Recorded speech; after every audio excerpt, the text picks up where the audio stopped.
7 दिन 7 रात्रि बाद इंद्र ने मेघमालाओं को आज्ञा की, वर्षा बंद हुई, ठाकुर जी ने पुनर्गिरिराज जी को विराजमान किया।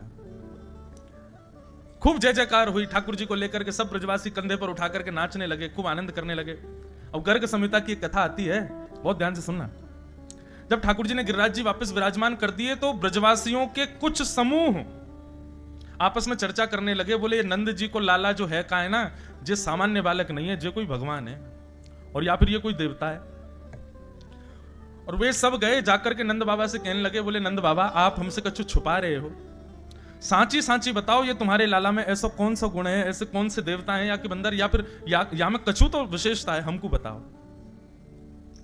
नंद बाबा बोले देखो कोई विशेषता नहीं है, आपको सांची बताता हूं। गर्गाचार्य जी ने जब हमारे लाला को नामकरण संस्कार किया तो नामकरण करते समय गर्गाचार्य जी बोल के गए कि भैया देखो तुम्हारा जो लाला है ना, ये नारायण समो गुण ही है, नारायण के समान गुण है या लाला में, या हमारे कभी कोई अद्भुत लीला करे तो आप संशय मत करियो। और ये बात गर्गाचार्य जी ने 2 लोगों के काजे ब्रज में कही है, एक वृषभानु नंदिनी किशोरी जी के लिए और दूसरी ठाकुर जी के लिए। तो ब्रजवासी पीछे पड़ गए, बोले तो फिर इन दोनों को ब्याह कराए दो, दोनों उनको ब्याह कर दो। ब्याह को प्रस्ताव सुन करके नंद बाबा खुश है गए, बोले ठीक है भैया जैसी आपकी इच्छा कर देंगे ब्याह। बड़ी अच्छी कथा है। तो नियम क्या है, बोले ब्याह पक्का कब होता है, हमारे यहां पूर्व का ऐसा रिवाज कि बेटी वाले कुछ सामग्री भेजेंगे बेटे वालों के यहां, और वो सामग्री बेटे वाले दुगनी करके भेजेंगे बेटी वालों के यहां, तब संबंध पक्का होगा। तो पहली सामग्री श्री जी के यहां से आई, बरसाने से आई। कितनी सामग्री, बोले इतनी सामग्री आई कि वृंदावन में एक तिल रखने की जगह नहीं बची, इतनी सामग्री आई। बड़ी बड़ी बैलगाड़ी में महाराज हीरे जवाहरात मोती भर भर के आए नंद भवन। नंद बाबा मुनीम जी के संग में बैठे हैं, बोले भैया जितनी सामग्री आए सब लिख लियो, दुगनी दुगनी करके भिजवानी है बरसाने। अब तो महाराज बैलगाड़ी आती जा रही है, आती जा रही, सुबह तो शाम है गई।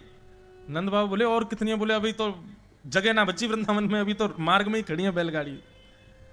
नंद बाबा बोले मुनीम जी भैया सब देख लो, सामग्री देखो, मणि आदि सब देख लो, कितनों मोल है इनको, और सब व्यवस्था करो, 10 दिन के अंदर दुगनों करके भेजेंगे, तब लाला को ब्याह पक्को होगा। अर्धरात्रि का समय, नंद बाबा प्रसाद पा रहे हैं और गोद में लाल जी बैठे हैं, ठाकुर जी बैठे हैं। इतने में मुनीम जी आए, मुनीम जी आकर के बोले बाबा जे संबंध ना है सके। नंद बाबा बोले क्यों, बोले बाबा अभी एक बैलगाड़ी की एक मोती की माला को मैंने मोल निकालो तो आपकी 9 लाख गैया बिक जाएंगी, पूरा नंद भवन बिक जाएगा, वृंदावन बिक जाएगा एक माला में, तब भी एक माला की भरपाई नहीं है पाएगी। ऐसी असंख्य बैलगाड़ी भर के सामग्री है, कहां तक करेंगे हम ब्याह। नंद बाबा बोले तो कहा करें, बोले कल यथावत जितनी सामग्री है सब वापस बरसाने भेज दो, और ब्रजभानु जी तो मना कर दो, बोले भैया ये ब्याह ना है सके। ठाकुर जी गोदी में बैठे बैठे और मुनीम जी को घूर रहे हैं, बोले दारी के मेरो ब्याह तुड़वावे आयो है। नंद बाबा मुनीम जी बात कर रहे, इतने में ठाकुर जी उठ के भागे और एक बैलगाड़ी की एक माला लेकर के ठाकुर जी कहीं चले गए। दूसरे दिन सब सामग्री वापस करवे को समय आयो, मुनीम जी सब गिन लो, जितनी सामग्री आई उतनी है कि नहीं। मुनीम जी सब गिनते जा रहे हैं, हाँ भाई इतने मोती हैं, इतने हीरा हैं, इतने ये हैं, सब इतनी बैलगाड़ी हैं, सब गिनते गिनते मुनीम जी बोले भगवान सब कछ हुआ, लेकिन एक मोतीन की बैलगाड़ी में से एक माला गायब है, वो नहीं मिल रही है। नंद बाबा सिर पे हाथ धर के बैठ गए, बोले दुगनो करनो तो दूर की बात, जितनो आयो उतनो भी ना पहुंचा पा रहे वापस, जन कहां ते कोई निगोरो चोर आगो चोरी करके ले गो रात में। नंद बाबा बड़े परेशान। इतने में ही नन्हे से मदन गोपाल आए, बाबा कहा भयो तुम रो काई को रहे हो, अरे देख लाला तेरे ब्याह के काजे इतनी सामग्री आई, ना जाने कहां से कौन सा कोई चोर आयो, या मैं तो एक मोती की माला लेके भाज गयो। कहा करें, हम तो मुंह दिखावे लायक भी नहीं बचे, ब्रजभानु जी कहां सोचेंगे हमारे बारे में। ठाकुर जी बोले बाबा चिंता क्या कर रहे हो, बा माला है तो मैं लेके चलोगो। ठाकुर जी बोले कहां लेके गए हो, अरे बाबा कल मुनीम जी कह रहे हैं ना हम पे सामग्री इतनी नहीं है कि हम दुगनों करें, तो मैंने अपनी बुद्धि लगाई, मैंने सोची कि हमारे नंद बाबा बीज लेके आवे और खेतन में बो दें, सोई बीज में ते अनेक फसल है जाए, दुगनी दुगनी है करके फिर महाराज दुकान में हम लोग जाके बांट दें हमें। मैंने सोची जब मोती हीरे जवाहरात कम पड़ रहे हैं तो इनको भी बोए दो, इनके वृक्ष प्रकट हो जाएंगे, पौधा आ जाएंगे, उनमें फल रूप में ये भी लग जाएंगे।